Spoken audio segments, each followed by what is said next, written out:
Happy to be joined by one of the big winners last weekend at UFC 307, getting it done over Austin Hubbard. It is Alex Hernandez back here on the program. Alex, how you doing, man? What's up, man? Doing well. I bet. It's always nice to be in the win column and a good opponent. And I know the fight was kind of put together sort of late, so it must have been nice to get it done. But I got to ask, I know you got the decision win. Did the fight kind of play out how you thought it would? Any surprises in there? Yeah, man. I mean, he was tough. I knew he was going to be physically durable and tough, but he was much more tactful than I anticipated. We got on a couple weeks' notice, so we were able to put some things together. But I think he did I think moving to that Bilal camp was a brilliant move on his part. He seemed to have made a lot of really clean adjustments. I was expecting him to sort of crash into more things. A lot of times he'd kind of arbitrarily switch or throw sometimes his lead side half-heartedly as he was coming into range. And so I really plan to capitalize on that, capitalize off the breaks more. And those are all things that he really did a great job of cleaning up on. He's real balanced, real poised. Turns out he had a pretty similar game plan to me in the sense of feinting and looking to draw me out and counter a lot of things I was planning on doing to him. And he did a really great job of being active off every single break to where it was hard to find a moment to kind of capitalize. So, yeah, he was game, dude. He was really good. I think he's going to be super successful going forward. How confident were you when it went to the judges' scorecards? I think people watching at home felt like you won, but you never know with the judging, right? Yeah, you never know with the judging. It's scary. I felt like the entire fight, like I won. Like I thought the first two rounds were super dominant. And then I felt like the second half of the third round is where it got a little sketchy. Really the last maybe 60 or 70 seconds, he got off one real sweet combo with that spinning back kick to the body finish. That was cool looking. And then one where it looked like I glitched or just absolutely froze off of a jab and just got cleaned with a couple good hooks to the jaw. And so he had those two real nice moments for himself. And outside of that, I think there was a better argument for me being 30-27 than him ever having a stake at it. Yes, I was going to bring that up. Sorry to interrupt. Everyone at home was kind of like, where did this come from? Was there like a panic setting in? Because I don't know how anyone could score that all 3 rounds for him. That was crazy. Yeah, that's insane. And I think the worst thing I have going for me is my fucking face. I'm like exceptionally prone to bruising and cuts. I've got like those Diaz eyes, so I get like a finger poke in these like bag areas of my eyes, and it swells up. So I've had that my whole life growing up in wrestling and everything. And yeah, man, the scar tissue just sucks around there. So I don't know if it was an aesthetic thing where I had a little nosebleed in the first round, and I don't know. I guess that judge thought that won him the round or something. But yeah, I think maybe just the aesthetic of it could have been better. But outside of that, again, no actual damage. Like there's no real swelling. I just get colored. But yeah, I have a hard time. Rationing that one. That's kind of the only thing I can maybe point to. Yeah, not a very good scorecard there. So they announced you the winner. Did you get to enjoy yourself after the fight? What did you get up to?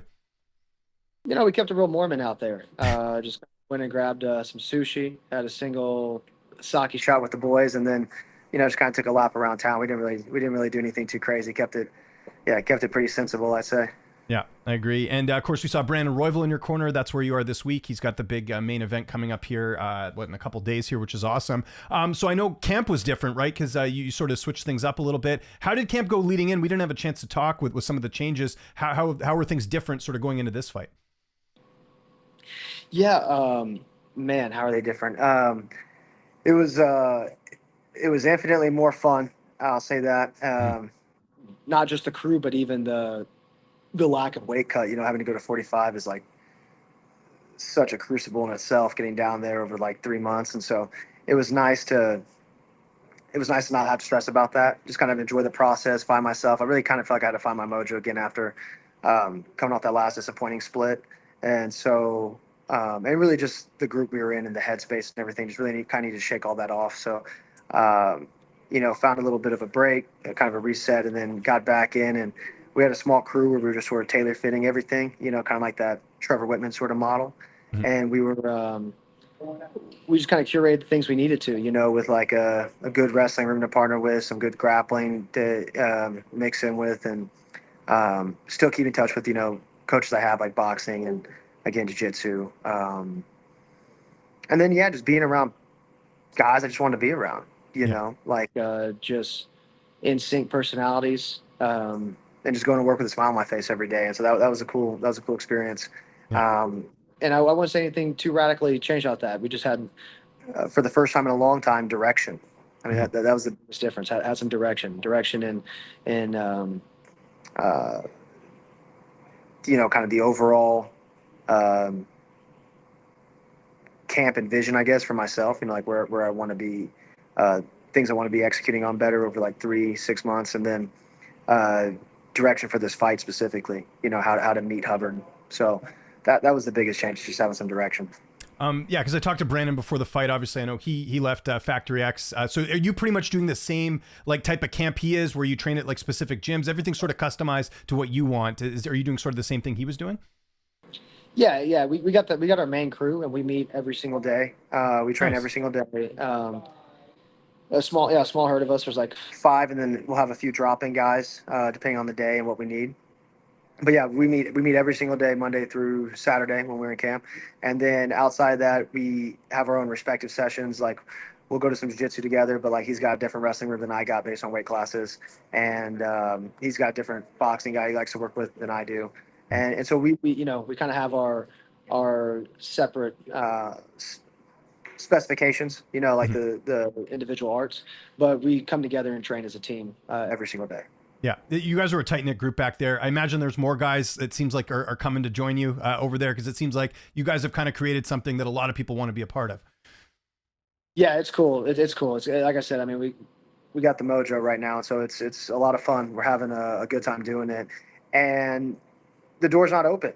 It's Yeah. like we're kind of we're curating it just the way we want to, and so we're definitely not just trying to have like a runoff of other things. We're not just trying to pick up anybody who's like unhappy falling out of other spots, Factory X included. We are we've already been kind of working together for some time, and we want to keep that synchronization moving, and we don't want to bring anything in that's going to disrupt that. So we're real specific with who we allow in, Yeah. and we just want to keep the same, man, keep the same motif. You know what I'm saying? Like we just want to keep that energy right, keep it progressing well, and keep the same kind of minds that we have in place. But we definitely have an open door of training in the sense of like who we need to cross train with or having guys pop in. But Clay Motz is sort of our head guy right now, and he's doing a really great job of tailoring like myself, Brandon, Luis Gruel, and so we want to be real specific with how you know we we load him up with work too. How he needs to manage his time. Yeah, and one of the nice things too, I know if you wanted to, like there would be no restrictions with you guys training with like the guys at Forge Fight Club or Genesis or anywhere Oh else. yeah, If you don't want yeah. to, I know that's something you couldn't really do before, right? No, dude, yeah, that's the coolest thing too, man. You kind of have this like fake, this like false stigma or like air of how things are out there in the world, and then you go out there and it's like, holy shit, dude, we got a melting pot of martial arts. Mhm. Everybody's super friendly, super open door.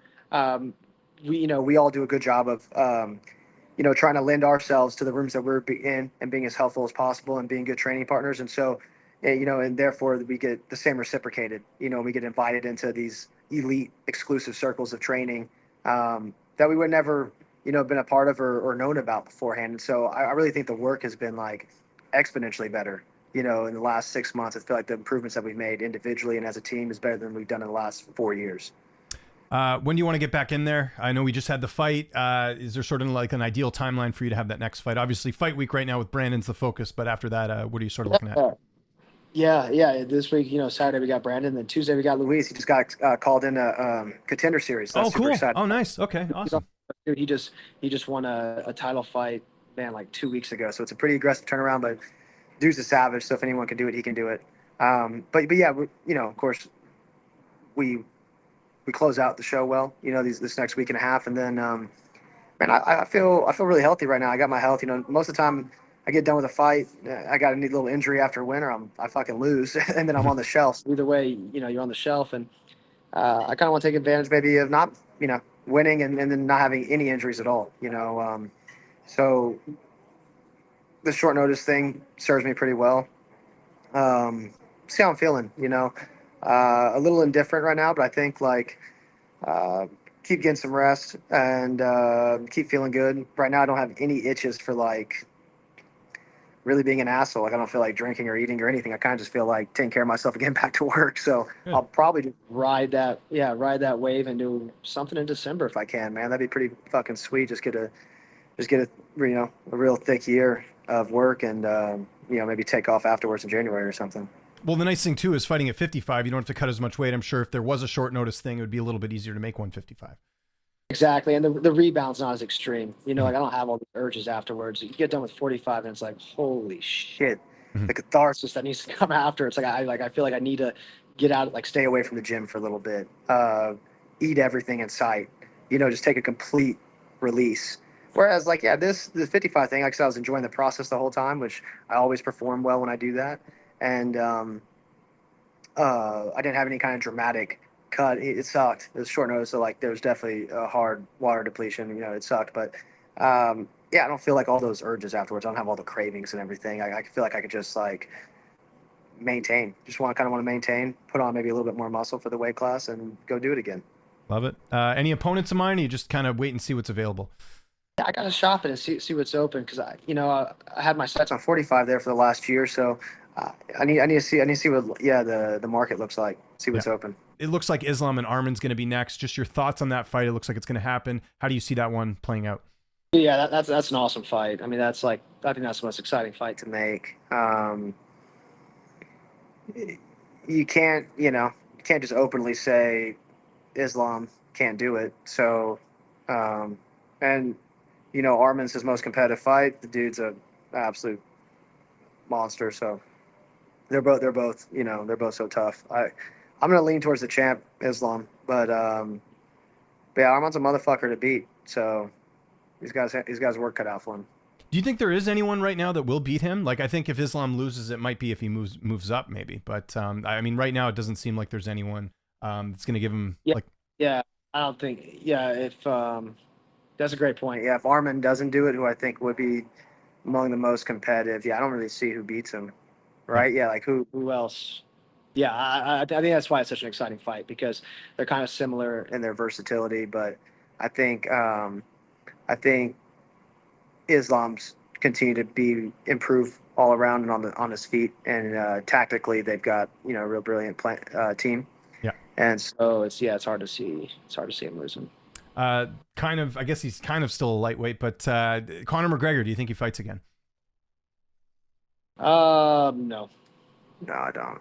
Yeah. And if he does, it'll be so far that it'll be you don't even want to see it. Like if it takes another year, it's like I don't want to see it in another year. Yeah. I'd rather just be done so you can hold the image. Because I came up underneath around that time. He was the stoke for my fire, for a lot of our fires coming in around that time, and so man, it's like God, you just want the guy just to lay it down and in this case, kind of rest on his laurels versus you know doing anything else to sort of defamate the name. So I'm hoping he just doesn't come back. Okay. The Chandler thing would have been exciting, but now that that's slipped through again, it's like maybe we just don't do it. Yeah, I know. Longer it goes, it doesn't look good. Alex, good talking to you again, man. Congratulations. I'll let you get back to fight week. If there's anyone you want to thank before we get out of here, as always, I'll give you the last word. Oh, just the boys, dude. The dropouts / misfits / mile high militia. I mean, Brandon might be calling us the Brandon and the Raw Doggers this week. I don't know, but a shout out to the boys. Clay Matza, Brandon Royval, Rafa Wheel, Louise, my boy Yarrington back home, Petra Baca in Denver, and Subhounds in Denver, and Logos in Denver. But yeah, the crew, appreciate them, and James, thanks for the time, man.